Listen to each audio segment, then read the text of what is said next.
Editing Tools, Part 3, Groups.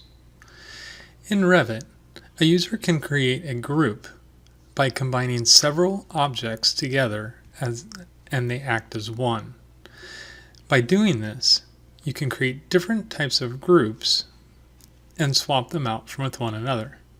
A perfect example is an apartment or condominium or hotel project, where the boundary of the rooms are all equal, and it's the interior layout that changes.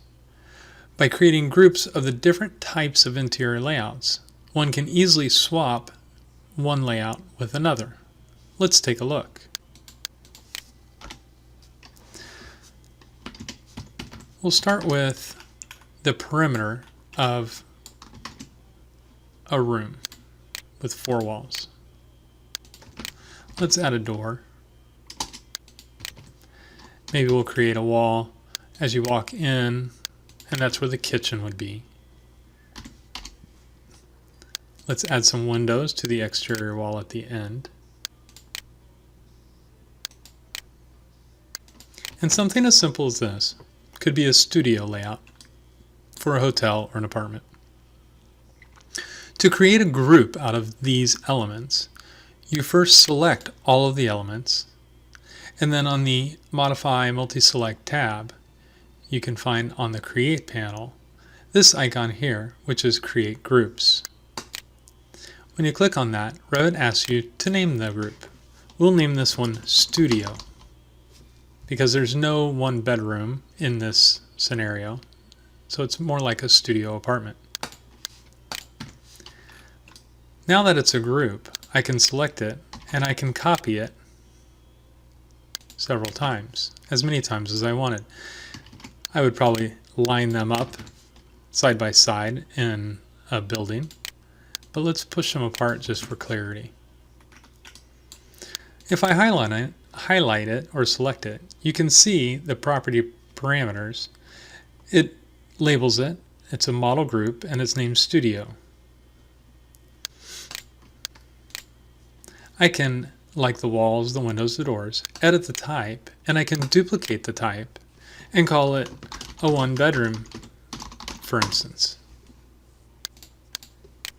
So now I have 2 groups that look exactly the same, though one is called a model group, one is called a 1-bedroom, and the other one is still our studio.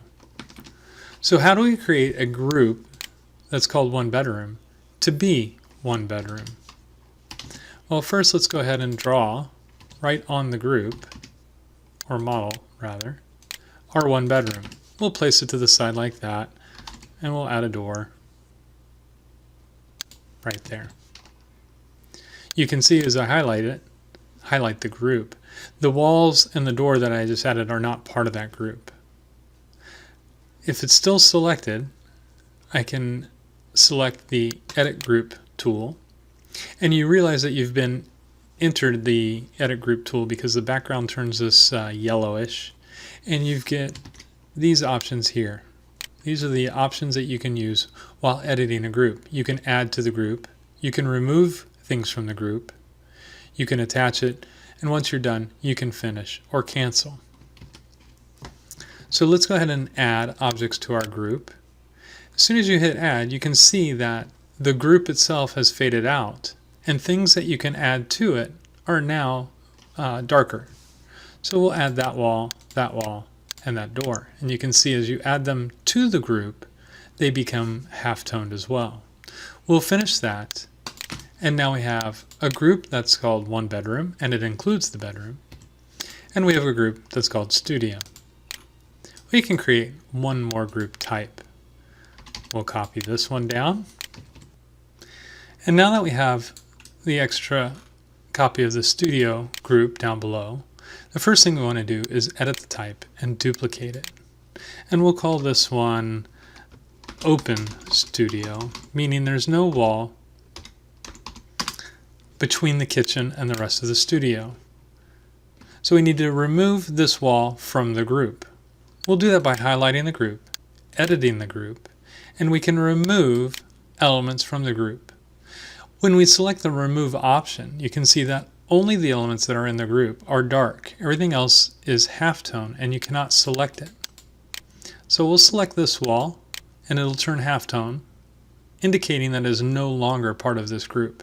We'll finish that group. Now the wall is still there, but as you can see, it's not part of the group anymore. This model group is our Open Studio, and it does not include this wall, even though that wall is shown. If I highlight that wall, I can delete it and not affect the rest of the group. This model group is the studio, and as you can see, it does include that wall. And then the last one is the one bedroom model group. Now that I have all of these, I can select them, mirror them, say around a center corridor. And now, depending on the demographics of the site or the area that we're going to design this building for, we might need more one bedrooms or more open studio plans than we first designed.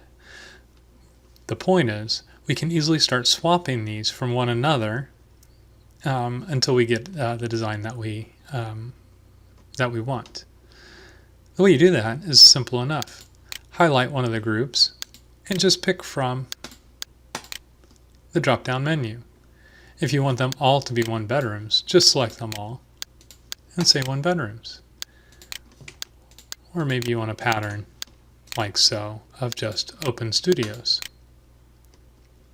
And with that, you can interchange groups back and forth until you achieve the desired design.